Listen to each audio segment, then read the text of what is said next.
So that's very scary that you're saying, that you're talking about 200 kph on a public road. So, dear viewers, let me just say this. Personally, I do not support It's racing on public roads, it's and not. myself I actually don't do it. I don't drive the ring, by the way. I don't.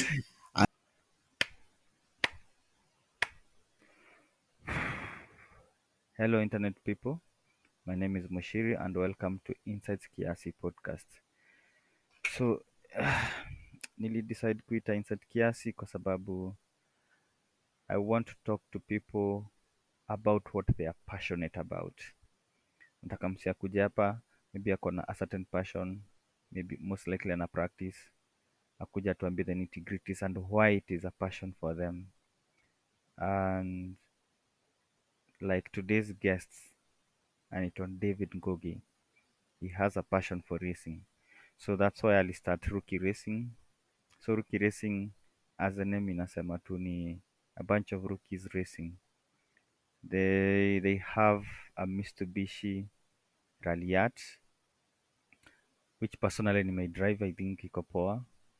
And the car is called Shadow. If you have attended one of these motorsports events zile zimekuwa around, I'm sure maybe umeiona. And also he's a student of I have to say it right. He's a student of the legendary Safari Rally champion Azar Anwar. So Azar Anwar alianzisha academy, which sometimes David anamsaidianga hapo. So um, this this Azar Anwar Motorsport Academy it provides people with the necessary driving and competition skills to kickstart and grow their motorsport passion. Sitaki kuongea mob, so wacha tuanze kuongea naye. So but before tuanze kuongea naye, uta notice that hoodie yangu imechange color, so that is very very common around the internet. Okay, let's get to it. So Shadow, niambie story yake, iko wapi sahii by the ako wapi, ama unamrefer aje? Shadow, he got just parked outside, yeah, in the cold bado. Yeah, but iko sawa. I mean, this year mostly focus mekwa on development. We haven't really done any racing this year. So uh, I feel like tuna head in the right direction. There's still quite a bit left to do. Na nashinda nikiongeza, even though I keep saying that that's the last bit, but nashinda tu nikiongeza the things to do na mods. But so far the point is it's getting faster, and that's what you want essentially with a race car. So yeah, so I feel like we're going at a good pace at the Iliona moment. action last one. What kind of action? Like competitive action, ama Yeah, just being yeah, driven around a track? competitive action ile kuna list na time.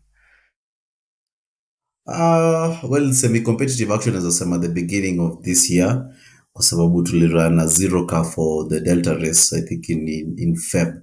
So yes, we ran essentially the same track and the same format as all the competitors, and we were timed, but because we were not, basically our times were unclassified, so hatukupata any classifications for first or second, but we were timed, and from the timings we definitely improved from the last time we ran, which was last year.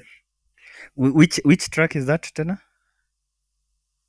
So in February ilikuwa in Whistling Moran Athi River, Oh, but I think was it this month or my last month when rally cross I think it ilikuwa this month. Pia we did exhibition to race against Carl Tundo in Machakos with the rallycross event. ulikuwa kwa hiyo ya Macha?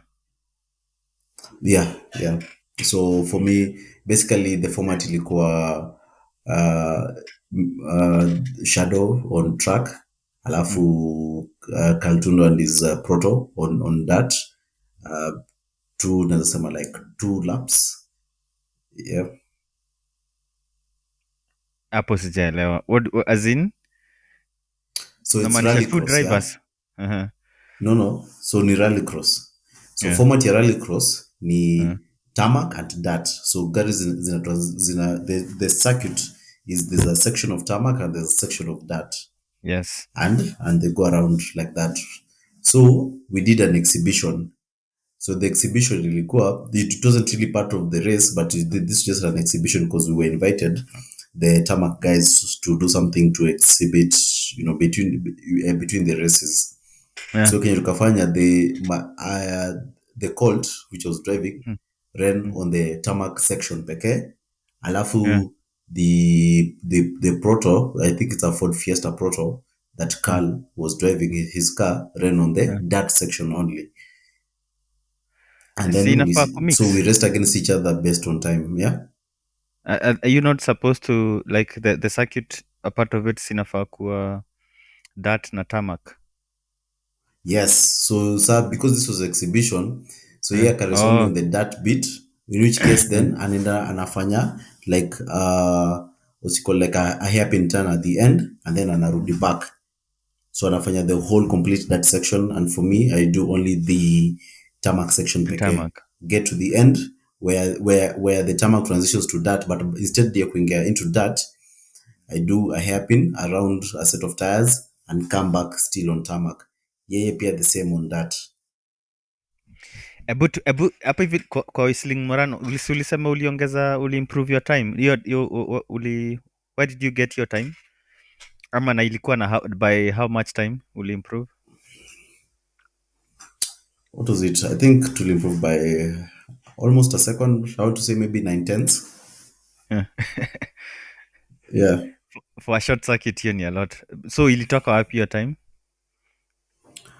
Setup, really. Just mostly just setup. Just changed a few setup things. Everything ilikuwa to just basically suspension. So just setup and suspension. Hapa uko allowed kuna doubt. Go to details, nataka kujua setup before and after. Alafu Hizo ni tuangalie trade yo, secrets. yo, yo, yo. Eh, kuna vitu zinaweza kuwa But basically, eh, okay, but basically, what we noticed, kwa sababu we ran a test before, so kenye tuli notice essentially was that okay, so actually for really for the Whistling Moran, okay, so that's the last time penye tulikuwa against other cars, but we have been going on track multiple times, so because we always keep testing and our times have always improved, but naweza sema for that particular race in Feb, the thing that had been changed on the car from the last race ilikuwa new dampers, like we changed the dampers. Springs pia, we changed springs, we went like a kg stiffer. mhm. And So from less there, dumping. I mean, I will see, okay, let me not say less or more, because Eh, the damper is not like, you don't have less, like less or more damping eh. ni relative to the spring. Yeah. Okay. Because that's the job of the damper. The damper dampens the spring. So the spring does uh, like a lot of work with the setup of the car na nini, and then the Mm, damper complements actually with the and then the damper complements the attitude of the car by damping what the spring is doing. Because if you leave an undamped spring, mm. itakuwa na hiyo the Bouncy. feedback effect.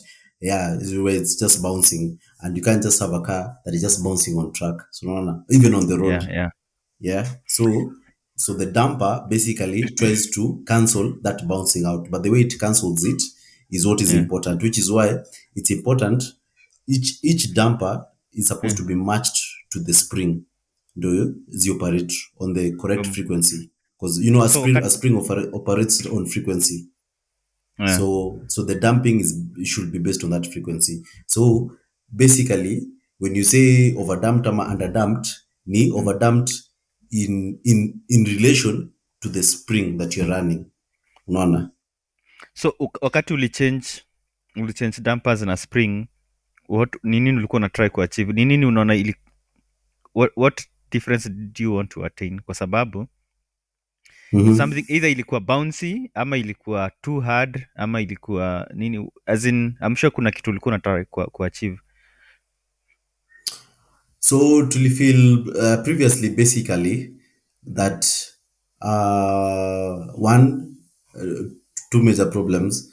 We like the lean. We felt like tulikuwa tuna lean sana, so the car was leaning too much around the Mm, corners, and so we wanted to minimize that. So that's why we stiffened the spring at the front.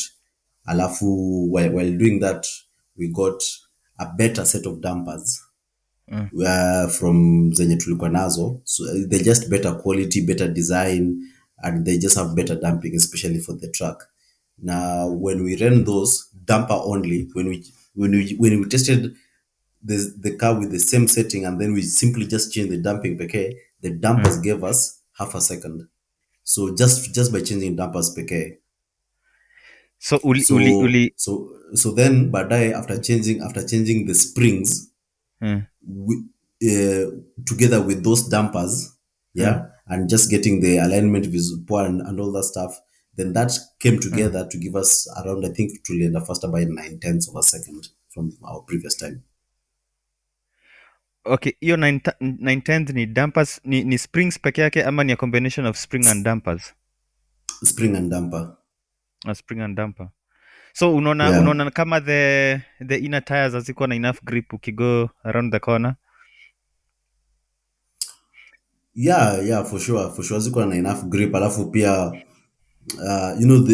the dampers too zilikuwa too better, so the way zina manage ku create, as in manage the tires around the truck was Mm, just like, it was just better than the previous one. And kwanza especially we felt kwanza with these new dampers, because ziko na a bypass valve when you like, ziko na high speed damping using mm, a bypass valve. So basically I can drive a bit on the edge, so as a panda mm, cabs without unsettling mm, the car. Previously, if I mm. ride on cabs very very harshly, it unsettles the car. And when Yeah. you unsettle the car, one, first of all, the confidence, you lose the confidence. But even if you're still confident, then basically you're losing grip. And of course, in racing, grip is like, for me, I would say grip is everything. By the way, I will take grip over Mechanical power grip. any day. Grip is everything. Yeah. But hiyo ni hiyo mechanical grip ya tires Yeah, kwa slow tires. corners. Yes. Mm. Wow.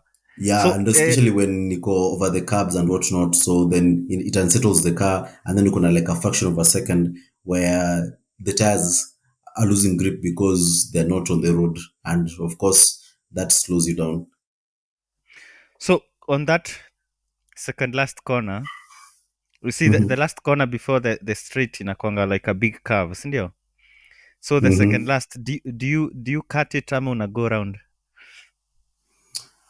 U- I mean, it's Una interesting, dingia. but like, okay, so first of all, I don't know the last time we got your track, but they changed the track. So that that apex in Ilikuapo, basically they cut into it, and now they've moved it further away. So the corner has been straightened up a bit more than what it originally was. So Oh, before, walichange. I Huh. always I always Mm. used to ride on the curb, always, all the Hata time, mimi. for two reasons. Yeah. For two reasons. I One, tried to going round just, na nini, but ningetaka kusikia your reason, eh?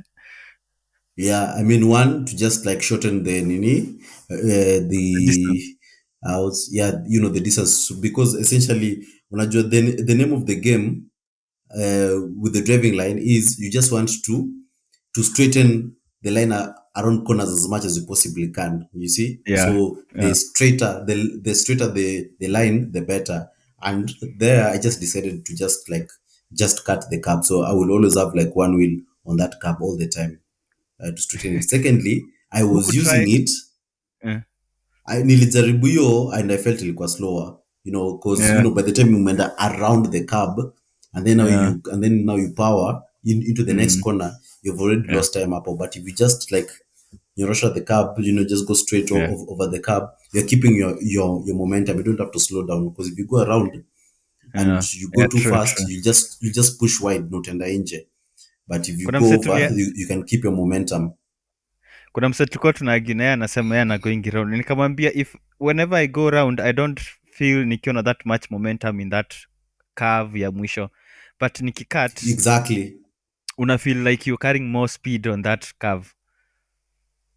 Yes, So exactly. But exactly, it was mm, just about momentum. Just as yeah, just trying to maintain your that momentum for the next corner, for the next long left into the straight. yeah. So yeah, so that's the first reason corner cut. The second Yeah, reason also second. is Mm, I was using it as a technique to mm, unsettle the rear, so that I want the rear is slide kidogo and helps me to rotate because of yeah, you course rotate the other Colt mm, ni front wheel drive, si ndio? So anytime I'm yeah. on power, the car is just it's pushing wide because like understeer is just the nature of front wheel drive cars, and so kujaribu kuifanya rotate so that Mm, I can be in the correct angle for the next corner yeah, by going over the curb. it it will unsettle the rear, makes the rear yeah. lose grip, and the rear Yeah, yeah. slides, na hiyo But inanisaidia sasa kukona without using too much steering input. your new dampers zitazuia that much bouncing then hapo hivyo. But Okay, so maybe the ni what dampers down are to in the the track. front. Oh, Dampers ni zenye front peke tulichange yake. are in the front, only front pekee. So za nyuma tulimaintain just what was there, Mm. because hatukupata, like as I said, we only found just Oh, za mbele. ungepata yari ungeweka bado, si ndio? Yeah, definitely, for sure, kwa sababu those Yeah. dampers are really really good. Like you can tell the difference mbele na rear if Mm. you just go over, like if there's a bump on the road, yeah, the way the front behaves and the way the rear behaves, you just feel like the front is gonna have very good damping in relation to the rear. So and so ikikam kwa hiyo turning ya gari when unataka nini, Mhm. there's this corner how can I describe it? You see, unaona hiyo place tunaongea about whether to cut or to go round. Mhm. Hapo juu there's a like a right angle turn, almost a U-turn. The one that comes down alafu like Yeah, into a very sharp right. yes, you're coming down, umetoka from a Uh-huh. series of turns and then umepata ka speed sa momentum and then you're going down and then you need to turn right. Una turn Mhm. gari Mhm. aje hapo kwa sababu that you see that corner, if I got that corner Mhm. right, laptop yangu ikikuwa Mhm. poa. Yeah. That is my Achilles heel tuseme kwa hiyo corner. Mi sijui what do you think about Okay. your corner? I think that used to be one of my best corners. Like I was always like Really? dead on kwa hiyo corner kabisa. Yeah, for sure kabisa. But then again, sasa What? with the context of Mm. Wesley Moran, yeah, Wesley Moran, the Mm. conversation has to be had with before track changes or after track changes, because there have been track changes and that corner has changed. So Pia they Also, shaved the apex of that corner to try and also straighten it a bit. But unajua, do you know what the interesting thing is really? All those changes somehow, by my observation, have not made the track any faster. I have, with my setup of the exact same setup that we ran before those track changes and after the track changes, we were not able to go faster. The setup, we were just doing the same times. The same thing with Umang, who has a track record kwa hiyo track. yeah. He has not Uh, been able to go any faster. And actually, I don't think anybody who was actually at the limit of their performance has been able to go any faster, even with those track changes. You will think that you will go faster after them straightening the corners, but it's so weird. We have not been able to go any faster. It's weird. Haieleweki. why? So Unafaa get at least a two I tens. don't know. I know. In theory, we should, but in reality, nobody has been able to go any faster. So I don't understand it. I don't know why. But to answer your question about how nilikuwa nachukua that turn, so basically, just to explain to explain the turn, you're coming Mm. from you're coming from a long right, and then Yeah. it's a straight downhill. Mm. So you're Yes. sloping down, and then Mm. that goes into a very hard braking zone and Mm. into what I want to say is not it's not a hairpin, but it's an acute right. So it's a very sharp and slow corner, or rather was a very sharp and slow corner. Sindio. And the runoff, if you That's miss that corner, the runoff ni kidogo mm, sana, because the runoff is just the curb, and also in the curb there's like, I would say like maybe yeah, a kwa meter ducks. of grass, if Uh, not less. And kutoka hapo you're off the track and onto the other side basically. Unaona? So you're completely off the track, and like how into the is it your fence, favorite? past the tires, onto the other side. So it's my favorite Mm, because it works with the front wheel drive. Like mm, the techniques that you need to drive a front wheel drive fast around such a corner, they come into play vizuri sana. So my angle of attack, again, before track changes, ilikuwa hivi: always mm, aim for the apex kabisa. So you mhm, want to try and nail the apex, but just clip it. Yeah, don't climb it, because the curb was so high that mm, if you hit the curb, one, it will mm, unsettle the car, and two, you risk breaking something, because it was such a very sharp curb. So you don't want yeah, to break things, and if you hit it, it will unsettle the car, and then that just means you're going slower. So just nail just the tip of the apex kabisa. Unajua, if you're going to yeah, get over the curb, just you get on it by like half the width of your tire pekee, not the whole tire, just a bit. yeah, uh-huh, And so obviously you're approaching from the outside as much as possible on the outside, but mm, careful not to drop a wheel onto the grass, because once you drop a wheel on the grass and then you brake hard, then mm. the differential in braking forces kwa grass and tarmac, you'll probably spin out, or you lock a So tire makitukayo. So ulikuwa you're una all do the all way the on the braking, left. mm, ulikuwa una do all the Yeah, so braking on the straight line? I'm coming to that. Uh, So you're all the way on the left, sindio, mhm, so that, and then you do your max, like V max braking kabisa. And so, like for somebody like me, I run mm, ABS, so I don't have to worry about the tires locking. So mm, I lean into the brakes kabisa, like I want to break that brake pedal. I mm, smash it to the floor completely. I let uh-huh, the ABS do its thing. So I mm, brake as hard as I possibly can, drop a ton of speed, but mm, not enough for the corner. And then I mhm, start to turn under braking. Okay. So because I'm turning under braking, my mm, rear is light. mm. So my rear Yeah, yeah, starts to slide. And yeah, so yeah, if true. I'm putting, if like, if I'm putting in 10 degrees of steering angle, Yeah, because the rear is sliding, the car is mm, actually turning 15 degrees. So I'm mhm, using that slide for the car to rotate. So I don't have yeah, to turn the exact amount, because it's front wheel drive. Senior. yeah. So I'm Ukiturn using exact just that enough. unaweza spin. Yeah, yeah, exactly. So Mm, I put in like and then so I start to turn. The rear is sliding, and I'm feeling it slide. Okay. mm. Then, and it's not sliding like out of control. It's just a bit, unajua, like just enough. Like you Ile can feel it inacheza tu sliding, kiasi. but Yeah, you're not out of control.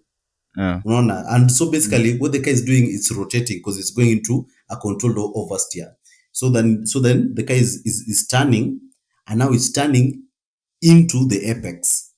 yeah, And as it does that, you are progressively releasing pressure from the mm, brakes, ndio.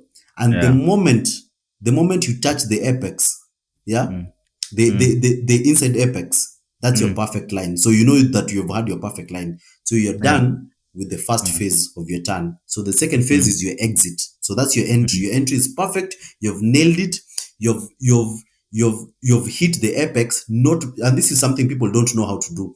People don't mm, know how to steer a car without the steering wheel. They always use the steering wheel to steer, but mm, here you're using braking to steer the car around, to make it rotate. So you've yeah, hit the apex. This is again applies to front wheel drive, which is what I know how to drive. Other cars might be different. You've hit the apex. That is your entry. That's your corner entry. Now you transition to your exit. So the moment you yeah, at the moment that you're hitting the apex, you've been releasing your brake pressure progressively. The moment you hit the apex, brakes are mm, completely off. So brakes are yeah, off, and then that settles the car.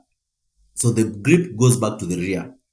Okay, Mm. so now you've got grip at the rear, and then you're back on the power. Yeah. I get early on the power because mine is a turbocharged car and there's a bit of Mm. lag. I Mm. use that lag. I Mm. use that lag to build the revs, yeah, such that the car now I'm on the exit and the car now Mm. is starting to push wide and Mm. it's going out. I'm not steering. I'm not changing my steering angle. I'm just Mm. using the throttle. The car starting to push wide and it's pushing all the way out to the outer Mm. curb. And by Yeah. the time the tire hits the outer curb, like I really, and if you watch my videos, you'll see them. I am absolutely on the limit. I Uh. actually touch that curb. I don't go over it, Unaomba but I touch it. isipite. Yeah, I touch it, but I don't go over it. So by the time my left outer tire is Mm. touching that curb, yeah, Mm. boosters kicked in and I am facing straight. And Yeah. then I just shoot out of there. I shoot out of there and gun it to the next to the next corner. So my technique ni the same, but mi niko na four Yeah. wheel.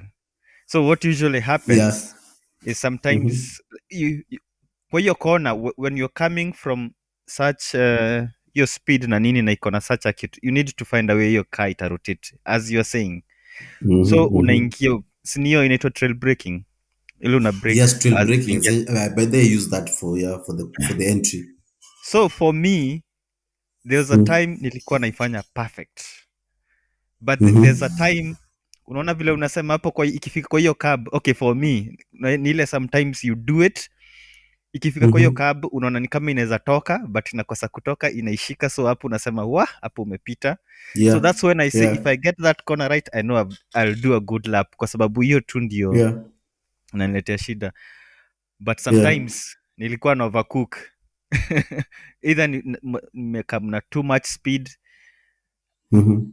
or maybe sikuwa na much concentration, kwa sababu when you know it is your Achilles heel, sometimes Mm-hmm. that's all you are thinking of, hata ukiwa kule turn one. That's Mm-hmm. all you are thinking of all the way up hivyo tu. So kuna any Achilles nini, what is your worst corner kwa hiyo whistling moran, ile like ile unajuanga hii inakuwezanga sometimes but ukiget inakujaz. That's an interesting question. Naweza sema like okay, currently maybe my most challenging corner Mm. is how many? So there are 11 corners. So this will be so before that that's one, two, three, four. So I would say the like corner seven, I guess. You know, if you're counting the corners from the start, but basically Ebu, that is the wacha one. niangalie hiyo nini, But so nione vile basically, map inakaa. you see after the corner that we've just discussed, so the one that you're coming, the one that you're coming, Don't, you're sloping down, hard braking into eh. acute right.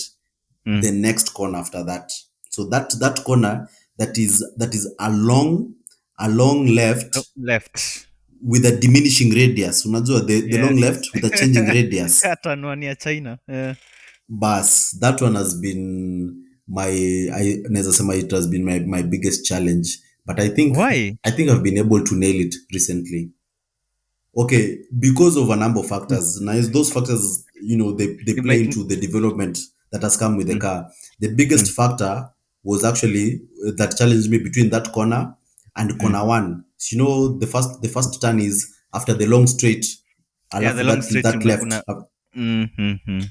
That also was my Achilles heel kitambo, and it was just because my sitting position was so low I couldn't see Mm, the apex. So now we are in right hand drive cars, and for those the apexes mm. are in the left, are on the left, and we are in right hand drive cars.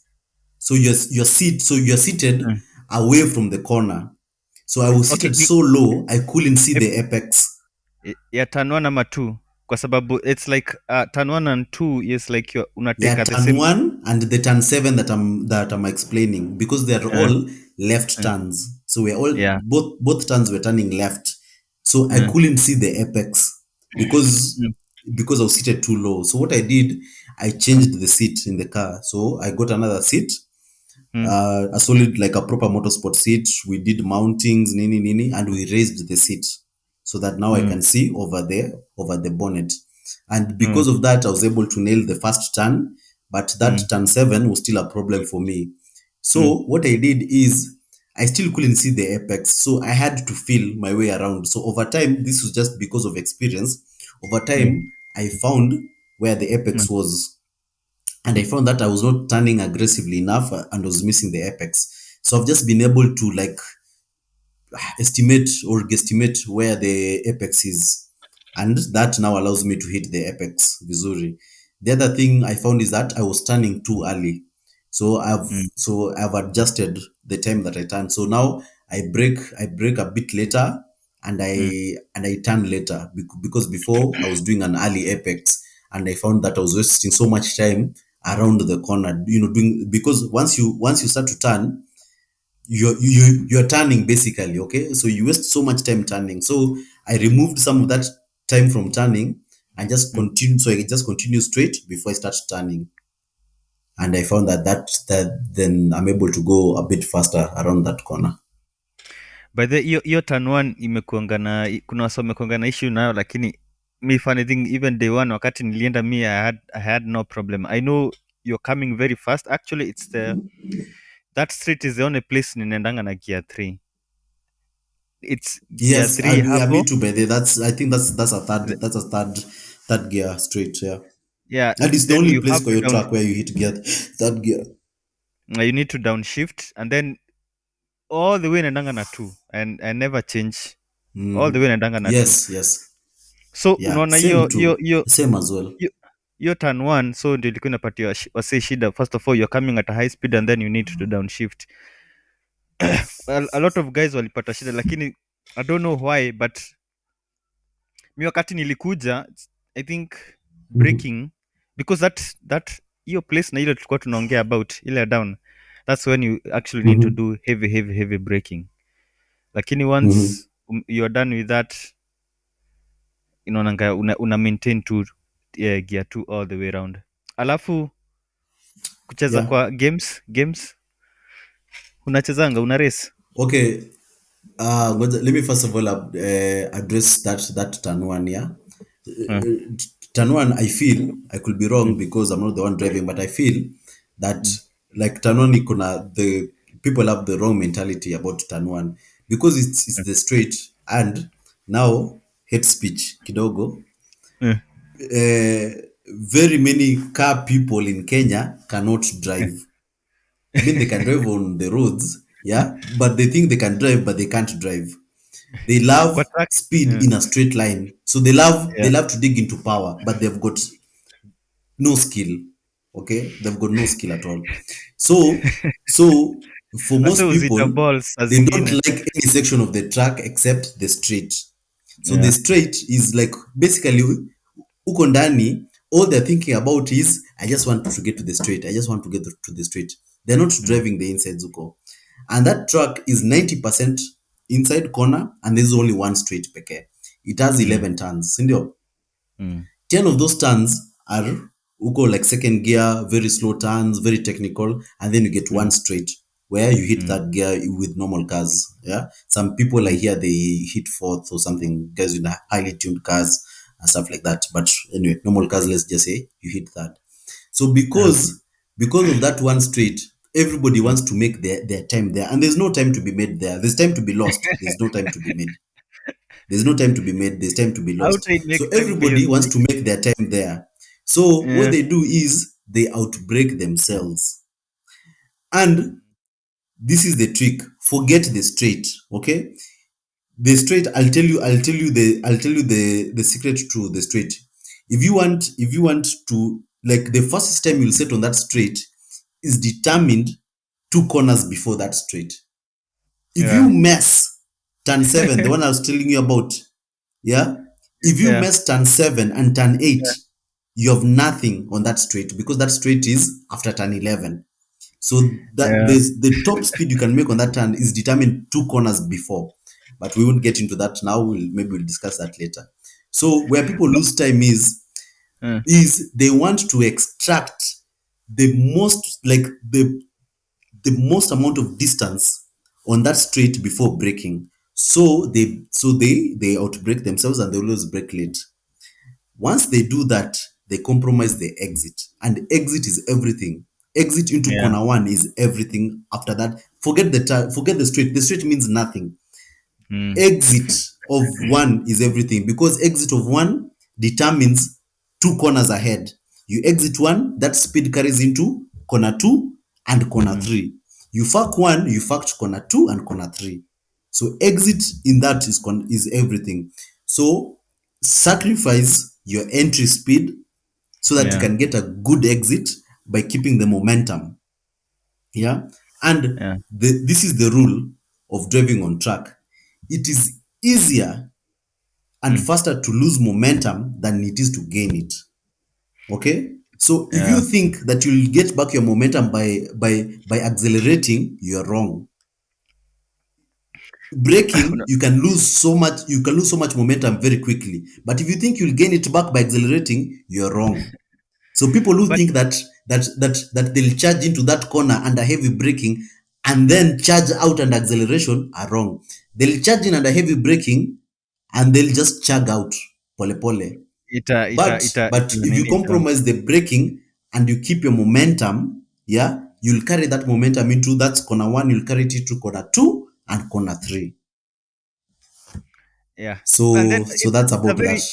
very short place, hata ufiki kama ungekuwa unafika ka gear 5 hapo ungesema by the way hiyo straight unaweza gain some time, but it's so Yeah. short. It's just one hiyo gear, so there's not much time actually. Naonanga by the way ukinelio turn 1 na vile unasema unaona that corner tulikuwa Mm. tunasema either you go around ama you cut. There's a corner Mm-hmm. before. If you get those two right, utafeel you Yes. have a lot of momentum going onto the street na Very utaget true. good time. Very true.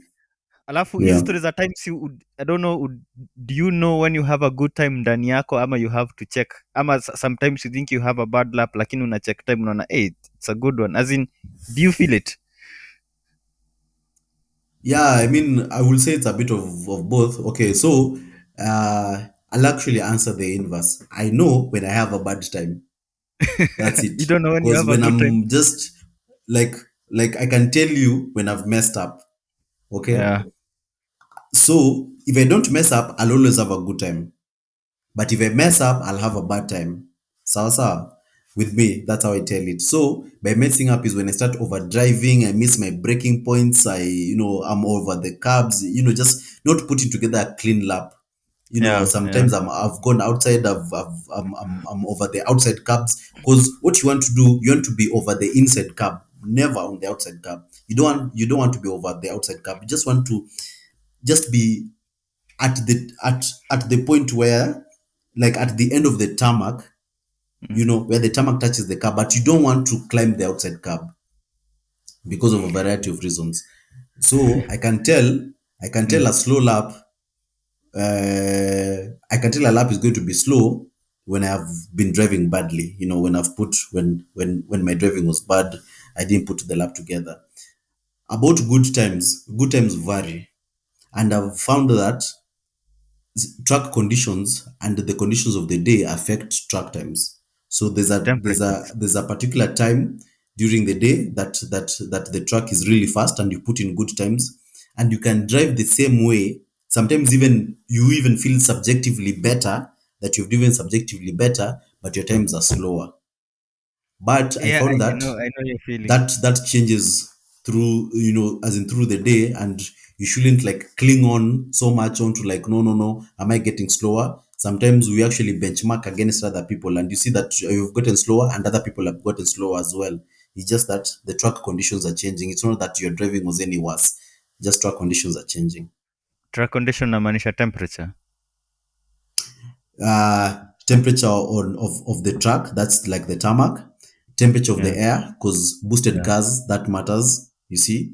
Because in the morning, like mid morning around 10, the Mm. tarmac is just hot enough for good grip. I mean, it's just not hot, it's just warm enough for good grip. And Mm. the air is just cool enough to make good power.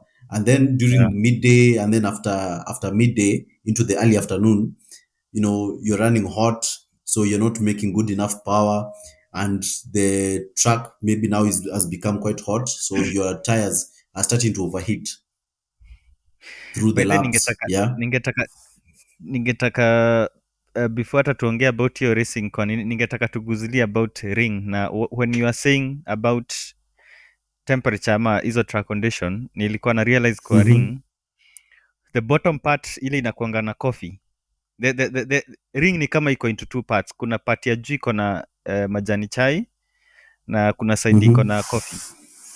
The tea sections is So usually when much you're cooler. starting from Kiambu. Yeah, when you're starting from Kiambu. The tea Mm-hmm. section Mm-hmm. is usually hapo unasikianga gari na boost vipoa juu ya I Mm-hmm. think the air is good and maybe hata tires ziko na It's cooler. temperature poa. Mm.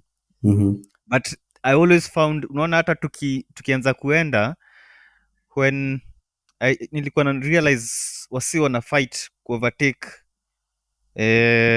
huku mwanzo mwanzo.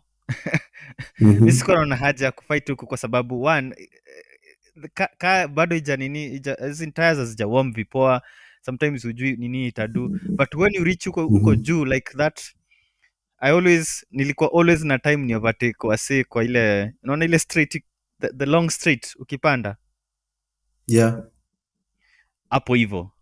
But una make sure tu the previous two corners umezi nail proper. Una make Yeah. sure umekam enough momentum. The reason Mm. why nilikuwa naona hiyo ikiwa a good overtaking spot other than it being straight, na I think hapo Mm-hmm. umemention story ya kumake time on the street. Even if uko na fast car, we don't get the exit vipoa. Msi hata kama mna slow car na kupita on that street. And then Yeah. pia that pale juu breaking on that top of the hill ilikuwa a right turn and then imebank outwards sort of. Most tracks ideally inafaa ibank inwards, Yeah. sindio? So But the like wrong camber. Uh-huh. yeah, so Or imebank in so rally term, bad camber. Uh-huh. it's sort of scary kwa sababu one, uko maybe 200 na unafika kwa hiyo kona, you need to break and then iko nini and then hauoni na uko so ilikuwanga Yeah. inashtuanga wasee sana, but ilikuwa very good overtaking sport at least for me. Mi sijui favorite Okay. spot So zako first kwa of all, ring that's very zilikuwa. scary. So that's very scary that you're saying, that you're talking about 200 kph on a public road. So, dear viewers, let me just say this. Personally, I do not support it's racing on public roads. it's And not. myself, I actually don't do it. I don't drive the ring, by the way. I don't.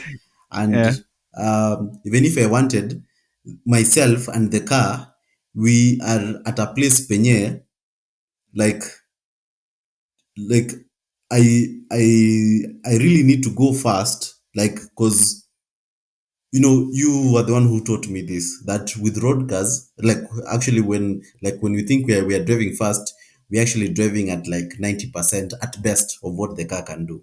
Most of the time we are probably in the 85% to 90%, and then the really really really good guys are able to tap between 90 to 95%. Yeah. Yeah. And then Yeah. 95% over up to 99%, that's like a pro. Wewe ni A professional. world That's like somebody that's is a being world paid. professional racing driver who's able to tap into that kind of performance. So the rest of Yeah. us, really, we're just driving between 85% and 90%. Okay. Now I Yeah. feel that what I'm able to do with the Colt, I am able to drive between 90 and 95%. I'm definitely able to drive the Colt over 90%. And for me to drive the Colt over 90% on a public road is very dangerous, because with Yeah. the setup that we have, we are fast. We are very, very fast. I mean, and I'm not talking about fast as in power, as in straight speed. I'm talking about the kind of speeds that we can carry into a corner are stupid kind of speeds. I've just done testing Okay. around here. Yeah. I carry at least, Yeah. and this is me driving, I will say driving 85%, Mm. 85%, not even 90%. This is me driving 85%.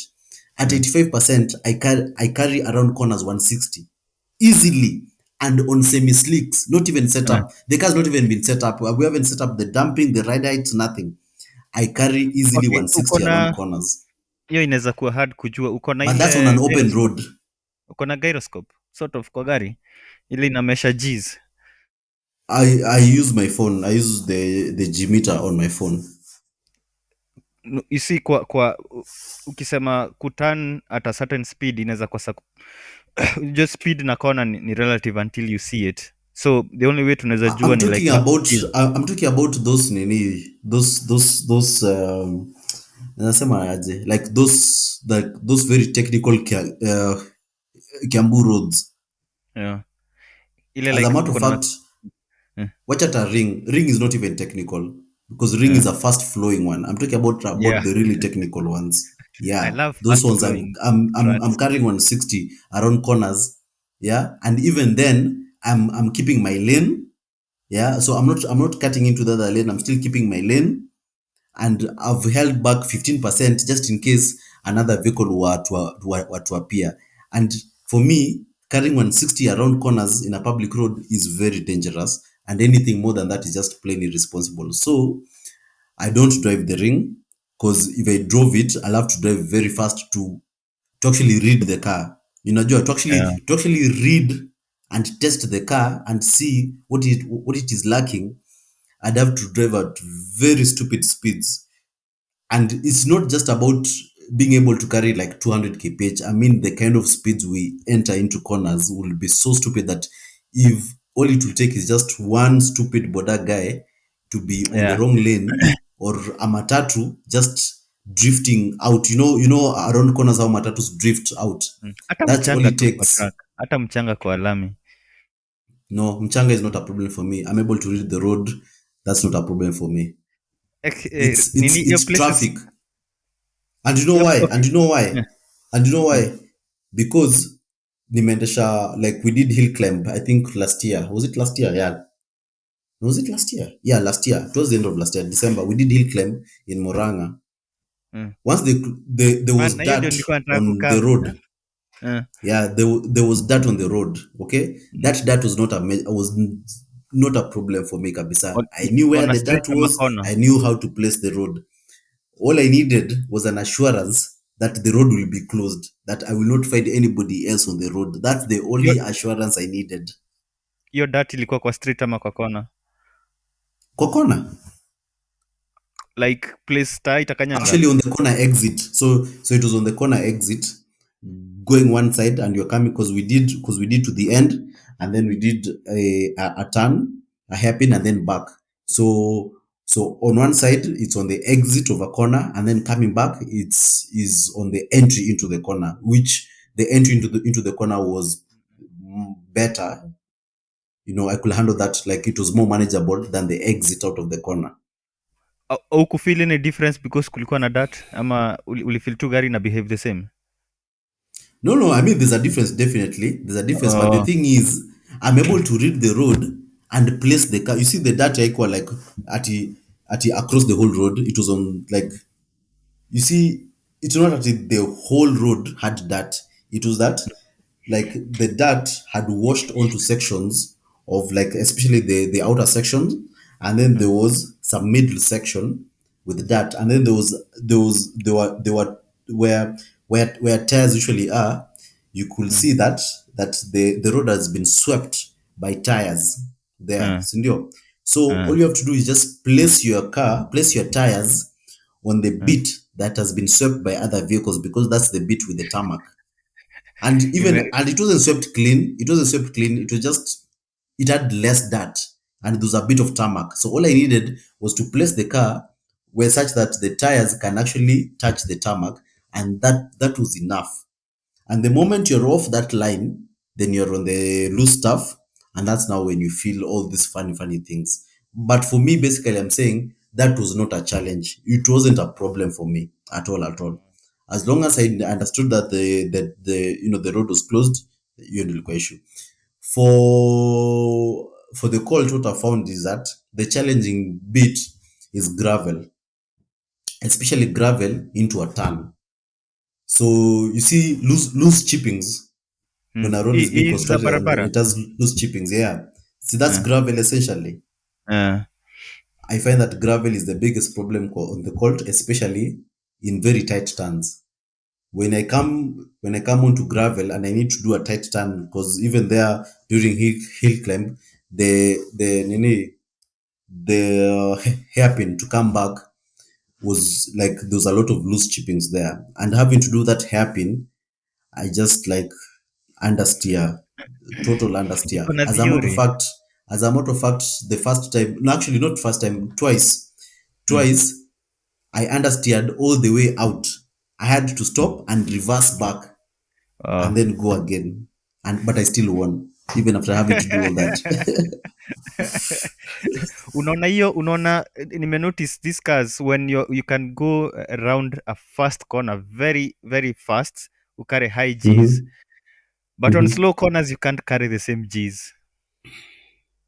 Utapata on slow corners gari, mm, unaona vile unasema ku understeer na nini, so me I think kuna part aerodynamics ina play a part in terms of uh, ile downforce unapata ukitake hizi high speed corners, kwa sababu unaona on slow corners where purely mm. ni mechanical grip of the tires, Yeah, unapata on slow corners it's very very easy to lose gari. Actually naonanga wasi wana mess up on slow corners than even on high speed corners. Sijui I don't think unaonaje? so. I don't think so. Not in the context of Kenya, because when you talk about aero, I think your context is wrong. Aero iko na two things. There's drag, and then there's downforce, sindio? Yeah. So like in Kenya, just forget about downforce. I mean, the kind of any kind of racing we do, nini, just totally forget about downforce unless pengine you're doing drags, and even because even quarter mile, unless you're carrying some stupid speeds, just forget about downforce. Downforce is irrelevant in Kenya. Drag may matter. You might have things on your car that are adding drag.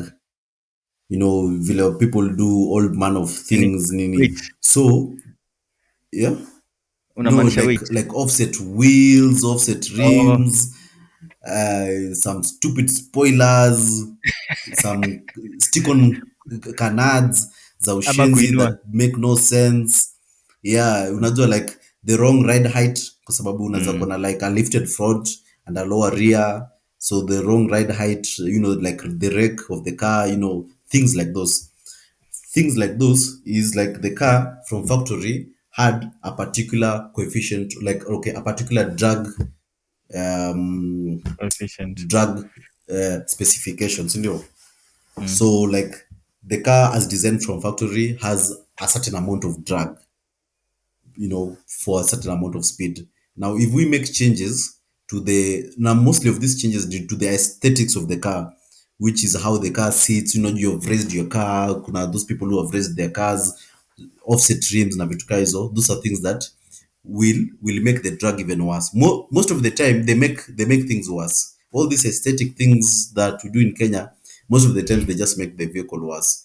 So that is where drag it can be a determining factor. And what it does is that it just slows you down. That's what it does around corners na vitu kaa hizo. It like the speed that you could theoretically carry, you'll find that you'll be able to carry less. When you start Na, to talk about downforce, yeah, uh, anything less than 200 kph is mm. negligible. Is negligible. And where in Kenya are we doing more than 200 kph? Okay, so how do you explain Almost nowhere. yeah, how do you explain uko na high Gs, una pull high Gs, tuseme ukono ukienda tuseme kama tuseme hata 120 ama hata 140, but you can't pull the same Gs when unaenda kudo hiyo hairpin, expecting the same amount of grip on that nini, utasikia gari tu ita understeer ama ita slide tu. Yeah, but that is not just about just the KPK. That's just generally how physics works. So, I mean, this all that comes down to setup, and basically, it's all down to the tire. Unaona? So, a standard road tire generates the most amount of grip when it is straight. That is Uh-huh. why the most G's you'll ever experience is Uh, when you're braking, because you're braking in a straight line. uh, The moment you start turning the tire, you introduce uh, scrub, because now you're scrubbing the tire and you start to generate less grip. So uh, high speed corner, your turning angle is always less than a low speed Kidogo corner. So sana. Yeah. you'll always generate more grip in a high speed corner, just mechanically, just from the Uh, tires. Plus, because of the momentum that you're carrying, okay, mm, the grip that you're able to generate from a tire is proportionate to how much load you're able to put onto the tire. So the more you press the tire down into the ground, the more grip you can generate from that tire. And you see ni if you're going downforce. around a corner at 120 vis-a-vis Mm, 140, even if mm, you're doing it at the same, the same angle, you mm, will, because of the inertia of the car, you will be able to push harder on the outside tire at 120 and therefore mm, generate more grip than at mm. 40, even at the same steering angle. Uh, also, as in how much utalin on the tires. Yes, exactly. So the faster Uh, you go, you're really leaning onto that tire, like onto the outside of the tire because of the weight uh, of the car. The center of gravity and the inertia is leaning because the car yeah, wants yeah, wants yeah. to roll over. So you're rolling onto that tire. And again, to a point, obviously there's a limit. It doesn't mean that infinitesimally you'll continue leaning on it and generating more Yeah. grip because the graph is not linear. The graph is like it tapers off.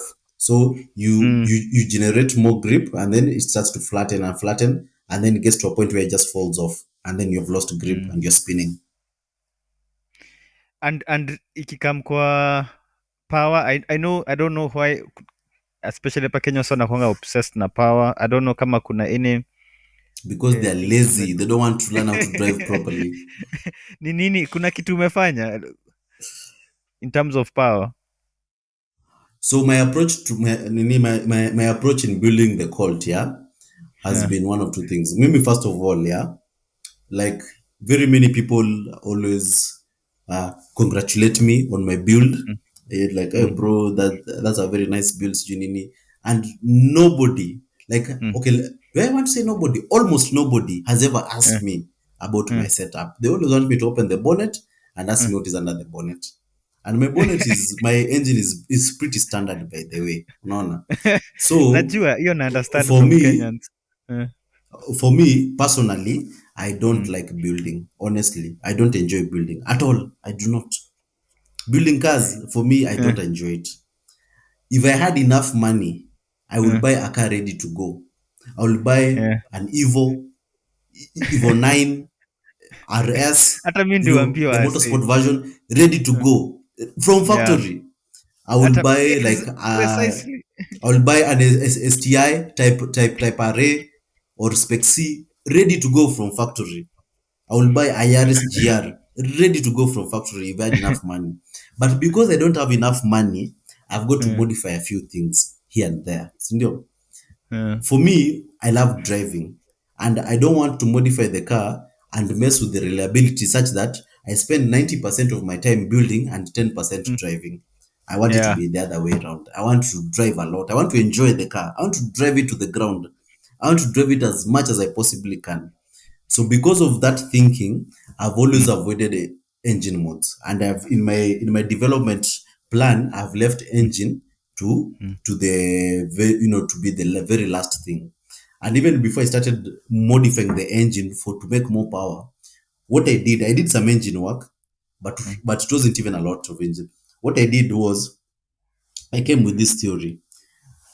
For example, my car is like the Colt Ralliart is rated for 150 horsepower from mm, factory. Sindio? mm, Now, mm, we know that 150 horsepower is like tested in the lab. So perfect mm, conditions, mm. perfect ambient temperatures, perfect because it's on a dyno. It has been tested on a dyno in the factory Yeah. and the Yeah. manufacturer will test it under the perfect conditions, you know, and that's a brand new engine.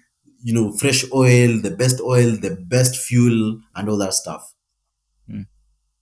A standard car from factory untouched, once it hits the real world, it starts to make less, unless it's a German car zenye ziko underreported. But if it's like genuine, Na like if that is BMW. the genuine, yeah, BMW, VWs, they are all underreported. But if that is the genuine factory specifications, you're always making less. And you're making less in the real world because of, like the factors in the real world, air, temperatures, and things like those.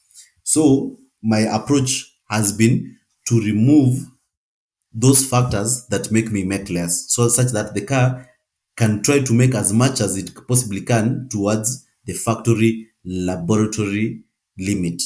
So I do that So, by uh-huh. running like new plugs, as much as new plugs as I possibly can. I make sure that I've got good plugs in there, so that the Mhm. firing is like pristine kabisa, so the spark is pristine. I don't run old plugs, because that's how you run old plugs, you make less power. So you run the best Yeah. plugs, you make sure that they're properly gapped.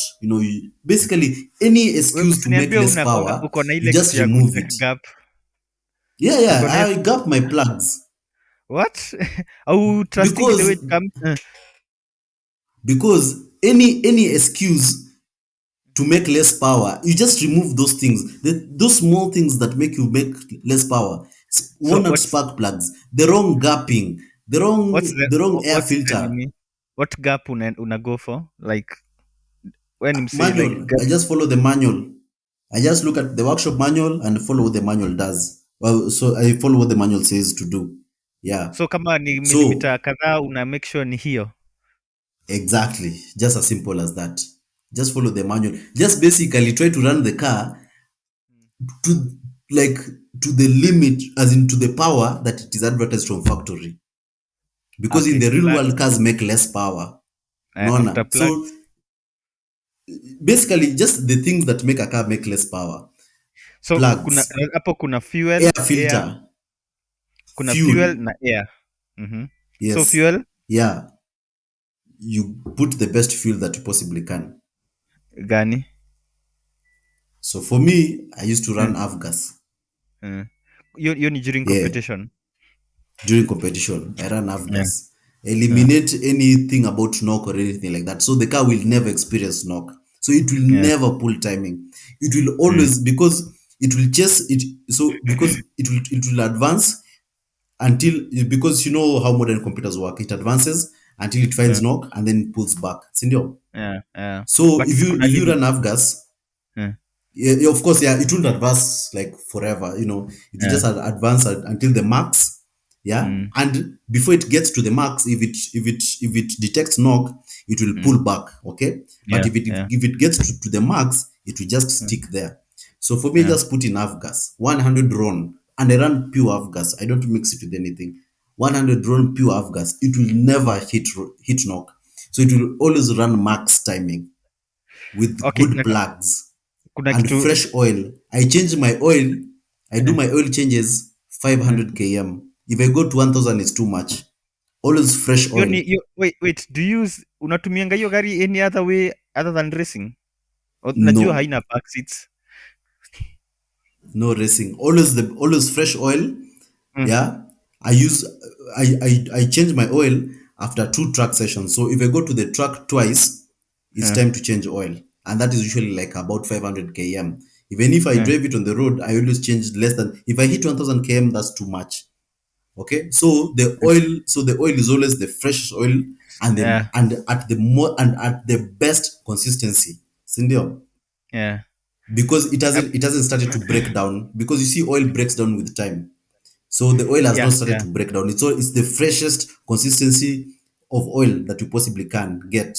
So you minimize those Mm, losses, the frictional losses, because your oil is new.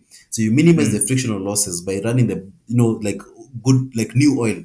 And I Kona run dis 100% synthetic oil. So mm, you minimize those losses even further. Plus you extend, the life of your engine. And then yeah, by changing oil often, yeah, uh, because modern oil has detergents, they will mm. always remove carbon buildup, and carbon buildup slows down an engine. Sindio? So you Yeah. keep your engine fresh. You're always trying to keep your engine like factory spec at all times. That's Ukifungua all I upate iko do. safi tu. Dude, if I change my oil every 500 km and I use Mm. 100% synthetic high quality oil, Mm. how clean is that engine on the inside? Yeah, lazima iwe iko safi. So frictional losses that you get over time because of Mm. carbon buildup nini are like non-existent to me. I Those are things see. that I used to do even before I started working on the engine. Okay, hii story ya fuel unaweka half gas wakati wa kurace, how do you unafanya hiyo transition aje na the normal fuel ndio wakati wa kurace unajipata you have half gas ndio iko kwa line usipata the other fuel. Well, it doesn't matter because avgas is not, it's just fuel, yeah? Avgas is Mm. petrol, but it's just leaded petrol. That's all it has. It just has lead in it, but it's petrol. So it's not that our different type of fuel is, it's just leaded petrol. Ile And the nataka lead kujua takes ni the octane rating all the way to 100 RON. assuming uko na So race kesho. basically, Mm. yeah. Okay, na so na na basically, see, everybody eh, knows their car and their consumption. eh, So I can estimate like if I have like a quarter tank of fuel inside mm, like in the car, I know by the time I get to the truck, the fuel light will be on. So I'll have, mm. used a bit of that fuel. And Aweki kwa then once I get mtungi onto you the drive truck, it. then now, eh, then Aweki kwa now I mtungi you can put drive in. inaisha inazima alafu unaweka the nini. It's unnecessary to do that because you can see like the amount of fuel in Yamabaki is so little, it doesn't Yeah. really like it's unnecessary to do that. And always you don't want to run your car dry because of the damage it does to the fuel pump and the Yeah. possibility for knock. Because now once once the fuel that is being sent to the engine, when you start to have like fuel starvation, you know what that does to an engine. You Mm. start to create lean condition inside the engine. You don't want to do that. So yeah, you just drive it until the fuel light comes on, and then once you top up with avgas, I mean the avgas will be plenty enough. It will be plenty Mm. enough. Yeah, Okay. So engine basically ni ku make sure theory yako ni ku maintain the perfect condition. Hiyo engine inaweza unaipatia the best life. exactly. As if it's in the lab, because Yeah. because that's what they do. You see engine ratings. The like Mm. the power of an engine. The manufacturer power of an engine is Mm. not tested on a rolling dyno. You know that. Inakuanga kwa? On an engine dyno. So it's only the engine. The engine Oh, is not inside the car. It's on an ni engine dyno. So it's only the engine in a lab mm. setting being Yeah. fed Yeah. cool air at a Mm. certain degree. Even Uh, the temperature of the air is measured. It's not just random air. It's being fed, uh, like air at a particular temperature, and mm. the cooling, they make sure that the cooling is working, that there's air that's circulating through the radiator, cooling the radiator, all that stuff. So like for them to get those, because you see they try, because all the manufacturers, that is the Mm. game, yeah. You want as high a number so that you can sell your car. So they would always, while testing, they test under almost perfect conditions to get Yeah. that number. But now in the real world, you know that you must realize you're always making less. So you just try and get to as close to that number by changing the environmental conditions of your vehicle. So like for example, when I say like with intake, what you Mm. do there, you see cars use paper filter because paper filter filters like really, really well.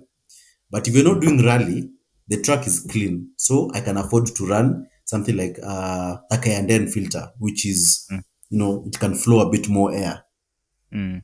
So I run a Cayenne filter. Once we go on track, we change. We have got two filters. I've got a filter for the road and a filter for the Mm. track. And we don't put the filter for the track before we get to the track because it will collect vumbi Hiyo and njia whatnot iko while hapo I'm iko na driving to the vumbi. track. Yeah, and that is enough to rob me of 0.01%. So we get on the track and then we Mm. drop in a clean filter, like brand new, clean Mm. kabisa. We drop it in. No blockages, nothing, just flows air. Na kwa hao madrivers ni nani unakwanga Nobody does umepatia that, like, only me. no, I want to know ni nani unakwanga umeona huyu driver ama huyu, this combination ya driver na gari iko Mm. perfect, like unaona these people have got their shit together, yani like wamethink this through to the point whereby maybe they are achieving well, ama maybe they are not achieving, but the dedication ama the effort iko ni nani unaona like either one anapata good result or pia ni underrated, ama hiyo scene unaiona aje? Ama if you were to give some of these guys some flowers, unaweza patia kina nani? Okay, there are a few notable mentions. I think the king of the track at the moment is Mm, obviously Umang Soni. mm, And mm, I've studied, I've studied him, his driving his car and stuff like that. mm, One, he has a very fast car from factory, mm, the state type array from type array R or something like that from factory. First of all, the car is really, really good. But like I'm sure he does like a lot of work away from track. But mm, one, the car is really nice, and like the setup on the car is just like superb. The way that car handles around corners, I mean, it has a lot of power, but you can make power. But the way it handles around corners, the way it's able to get around corners, it's truly amazing. Like the body motion, like the motion, the body dynamics are very mm, well controlled. The car is not just pitching and tossing and rolling. It's superb. And the few moments I've been able to chat with him, mm, and he's told me what he has on the car with the suspension. He's running very good suspension, like race suspension from the Netherlands. I won't mm. say what brand it is. Maybe it is, maybe he told me that in confidence. That's up to him. But Yeah, okay. basically, the suspension on the car is race suspension, essentially. Okay, and these are things Uh, that people can't see from the outside, but that uh, is like does a lot because I already felt that when I was running what I would call track suspension, because even my suspension is not like race suspension, it's track suspension. It was really that good, just as suspension wise. And then the way he thinks about mm, the tires and mm, the kind of wheels to run with the tires, and you see him changing a bit of this, changing a bit of that, and you can see that he's actually thinking and he gets feedback. Okay, I feel the guy is doing this. Let's try this setup. Let's try a different setup. Yeah, and also he's driving. He's actually like the guy can drive because I'm yeah. sure, like, so many people say that if I had Umang's car, I'd be able to Uh, set those times. And trust me, you can't. You even if you're given his car, you cannot set those times. He is just a very good driver. I think I've heard from the grapevine and stuff like that. I don't know how true this is, but uh, he grew like he's done a lot of driving with karting before na vitu kaa hizo, so he's got experience with a truck, like truck driving on tarmac from his younger days. So he's a very good driver. He's got a very fast car from factory, and then he has set up that car very nicely with suspension and tires and brakes. I mean, the kind of pads that they run are very good pads. I think they run like endless pads or something like that. I mean, just the whole package, the car, the setup, and the driver is just really, really good. So I think Kumang is like top tier. Another notable mention is Barat Petrol, I think, yeah, from Dystar Automotive. I think they're in industrial area. He comes in once in a while, and with mm. an I think Evo 5 or Evo 6. I can't tell this Evos apart. One of those 5 or 6. And also Hizi he za sets kitambo. times almost as good as Umang. Umang is always like a step, he's always like a second faster, but he sets times almost as good as Umang. Also, he's able to just come and blow everybody out of the water. The car is also extremely fast because he's mapped it and it makes a lot of power. And I think they've built the engine. It has a lot of power. It's built for power, so the engine makes power. Exhaust. I don't know if it's a forged engine, but turbo, what all the good stuff is there. Him also is like a product of cutting back when they were younger. The thing I heard that they used to cut as well. So Uh, again, these guys have that experience driving on track. Um, the other one that is my personal target Mm. is Mustafa's Swift, the white Swift. Yeah. The Swift is, I feel that it's a good benchmark to test the Colt against, especially since that one now is turbocharged and is making a ton bit more power. I feel Mm. like it's a good benchmark to test the Colt against. But on paper Mm. and mod for mod, the Swift Mm. will always be better just because of the Mm. chassis. The chassis is really, really good. I mean, the way that Swift handles is Mm. just, it's too good. It's too good. So like Ni mod for ni mod, nimesikia tu. part for part, the Swift is just, it's really, really good.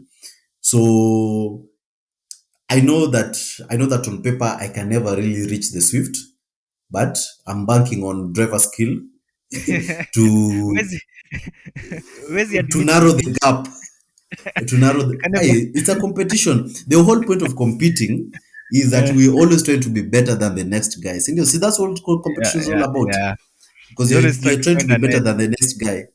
Yeah. Yeah. Otherwise, then it won't be a competition. We can just all decide, okay, the Swift is faster, the Colt is slower, let's all go home. But for me, I feel that there's still something, there's still some performance in between there that can narrow that gap.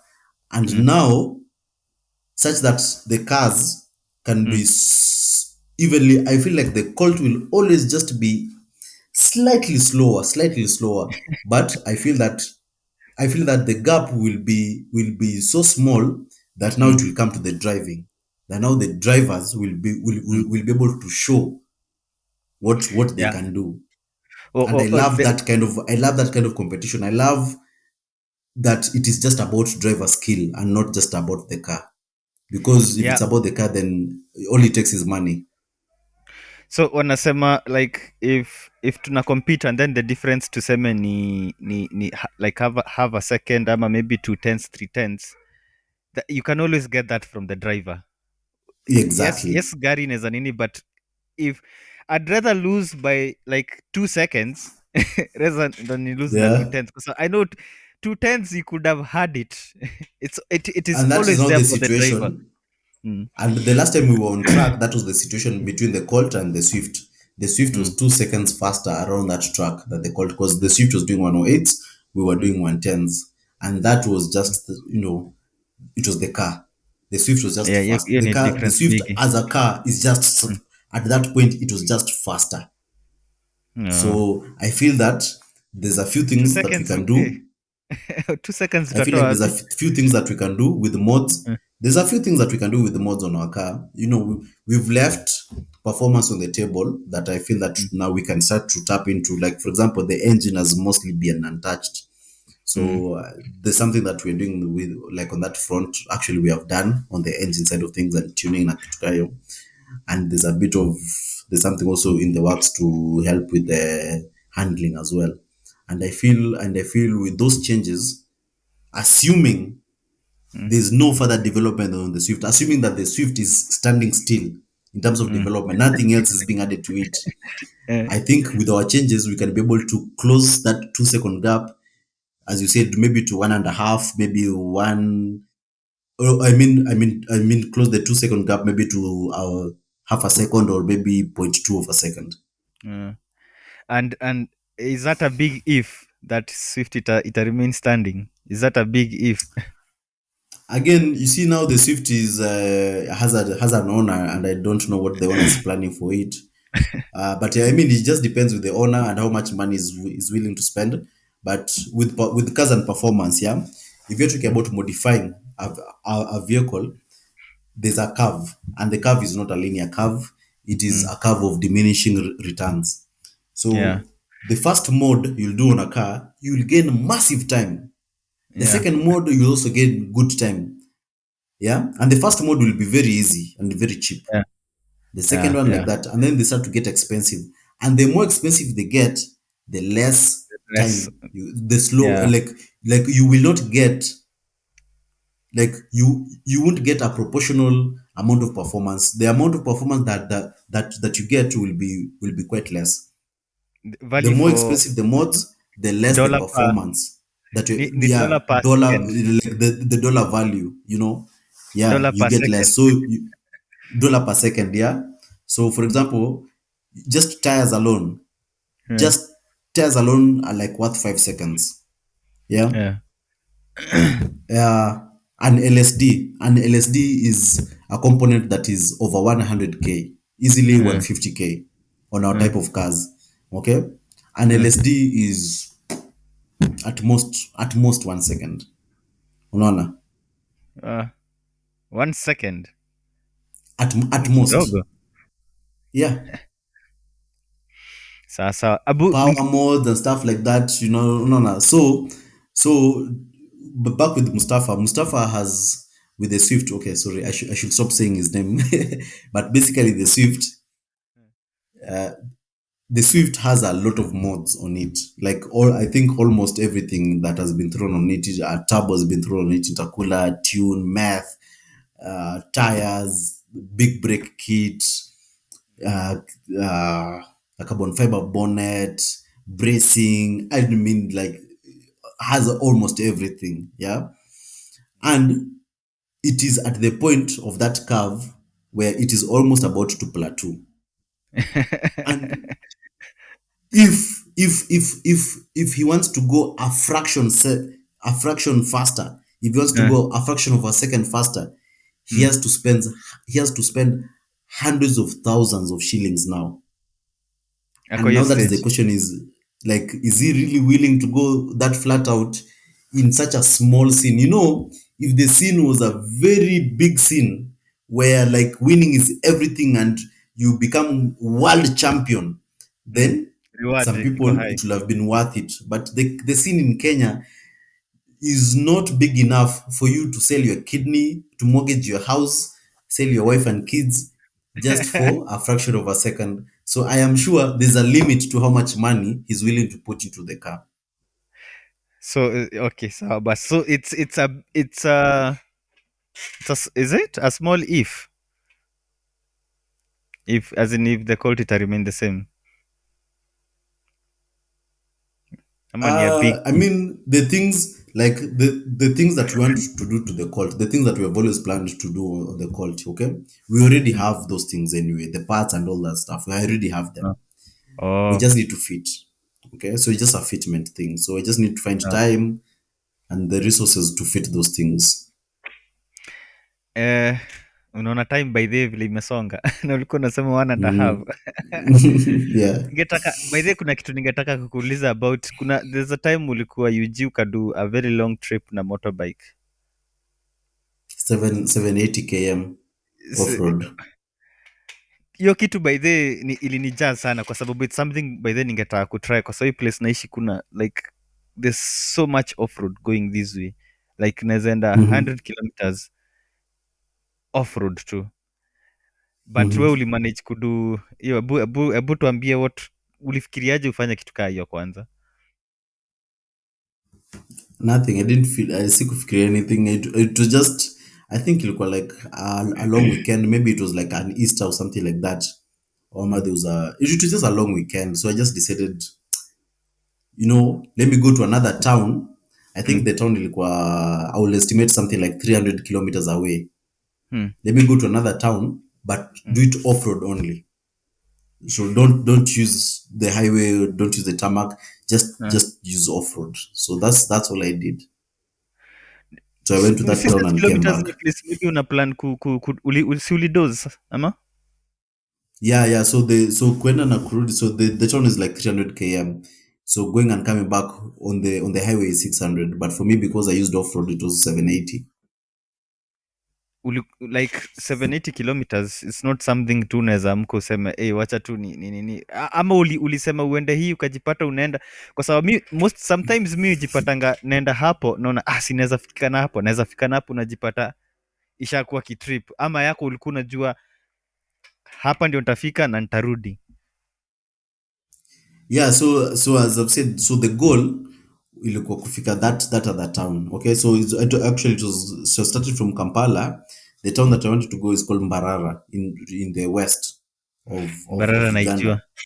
Hmm. Sindio? So that was the Mm. goal, just to get to Mbarara Mm. and just by using off-road. So Okay. basically that was the goal, to get there by using Hmm. off-road. Na any good things uliona on the way kwa sababu ulitumia the adventurous route? Yeah, I mean it's interesting. Like I found some farms. I think zilikuwa dairy farms along the way. Some big farms. Sugar plantation pia was a thing, because there are some large sugar plantations. I rode through some interesting planted forests.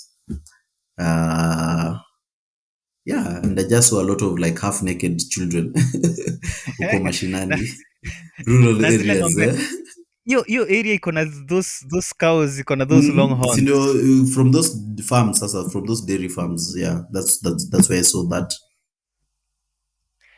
Juu mi mara ya kwanza unajua there's a difference between kuonanga tuseme picha ya hizo ng'ombe na kuziona live. Ukiziona live kuna vile hata wewe mwenyewe kuna vile unaona hii ng'ombe kuna vile tu inaweza turn on you because iko na so much big horns. Hata Yeah, sijui kama uliikaribia ama ulikuwa hapana, unaionea I mbali. was on the bike and was on a mission. I didn't make it many. Like if I made a stop, ilikuwa like a stop to rest, ama to find directions or to fuel. So So I didn't stop at to sightsee. man, basi And for tukaenda trip me, and for me, by the way, and for eh, me, like when I go on trips, eh, it's not I mean the sightseeing is not important to me. The scenery is nice and good, tunaweza sana but sana the tukipita bahari. sightseeing is not too important for me. The road is everything. I want a good road. So with the car, I want a nice twisty road. I love twisty roads with the, while driving the car or like on the road bike. Of course, like now when I was in Uganda with an off-road bike, yeah, Hmm. the off-road, like I wanted very technical off-road roads, and even better if they're like very narrow and technical and like just like a narrow path, even better. So for me, I just wanted to feel the roads, feel the off-road, the gravel, technical. I even went through a river. I did a river crossing with the bike. I dunked it into the river.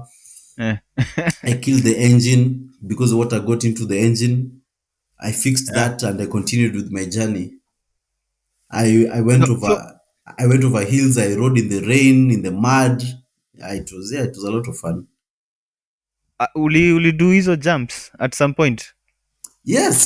There were places you see like there were places, especially near those farms. Yeah, those farms Mm, had like prepared roads, like gravel kind of roads, like all weather, mm, but they've been graveled, so like they're mm, they're really smooth. mm, Yeah, mm, alafu because those farms, I think because they're very big farms and they're very well run farms, mm. probably owned by like powerful people.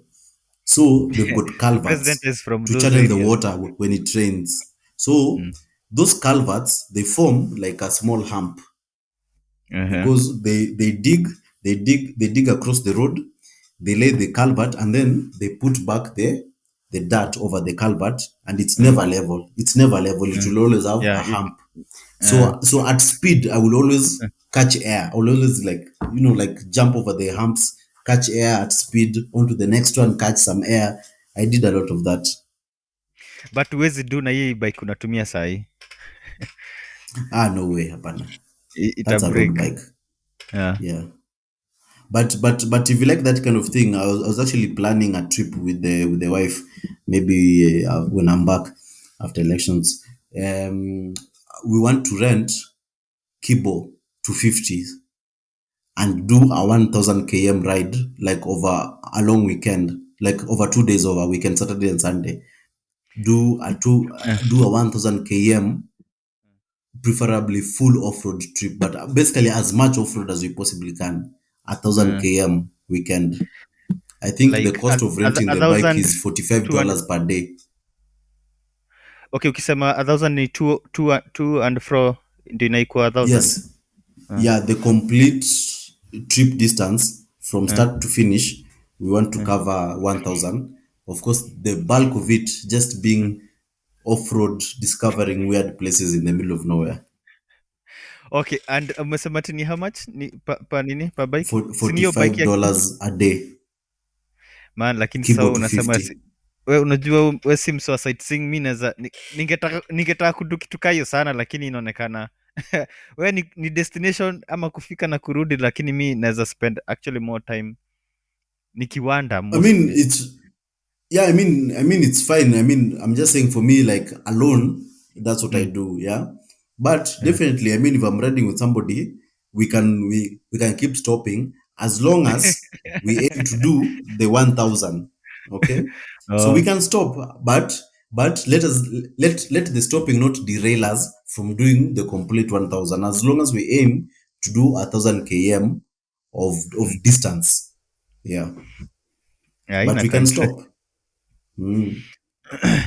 So man, so naona like 1 and a half imefika, sitakangi kupitisha hapo. Naonanga hiyo kama saa zingine inakuanga the sweet spot. Yeah. So umeionaje? Did you think it would Interesting. be eh? Umeona ikiwa It's interesting eh? it's it's interesting. Yeah. Yeah, and niko grateful umekam. So sijui kama who do you think anaweza enjoy this kind of nini, kwa sababu what nataka kudeal with is not just topics tu kawaida. Ningetaka kuwa naingia ndani kiasi, like Mm-hmm.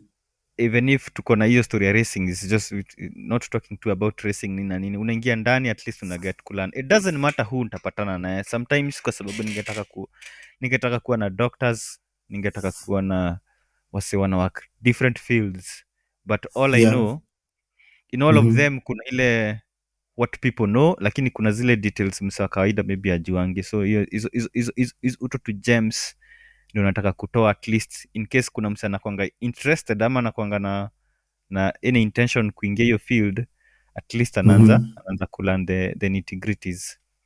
So unaweza, Yeah. I think who like do you for me, recommend? like right now, I'm plugged into motorsport like uh, a lot, into various forms of motorsport.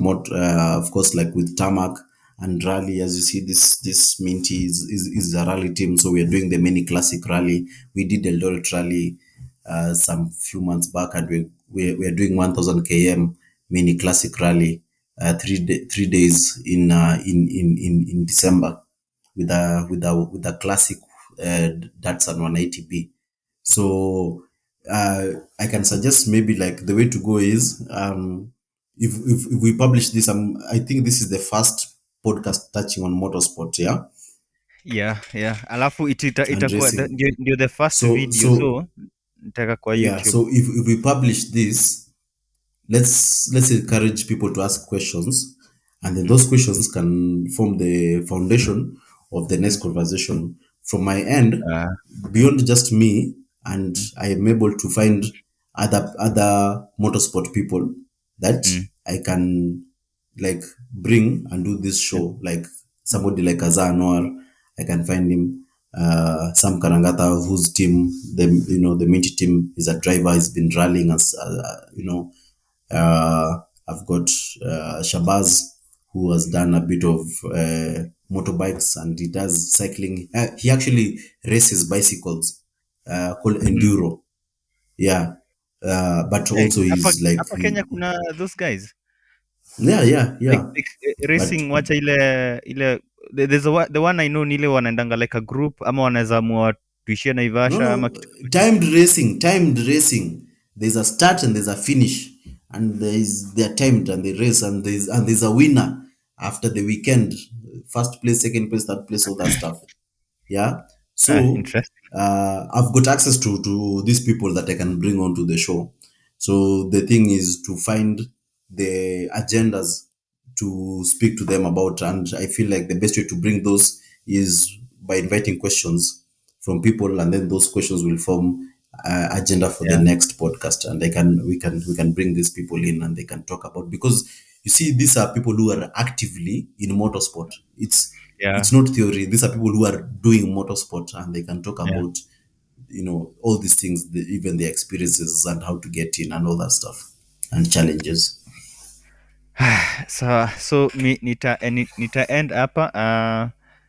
I hope I'll do a good job nikiedit, lakini mi I think ni vile nimeiona naona imeflow tu vipoa, na I think anybody who listens, especially kama ako interested in motorsport, atapick a few things here and there.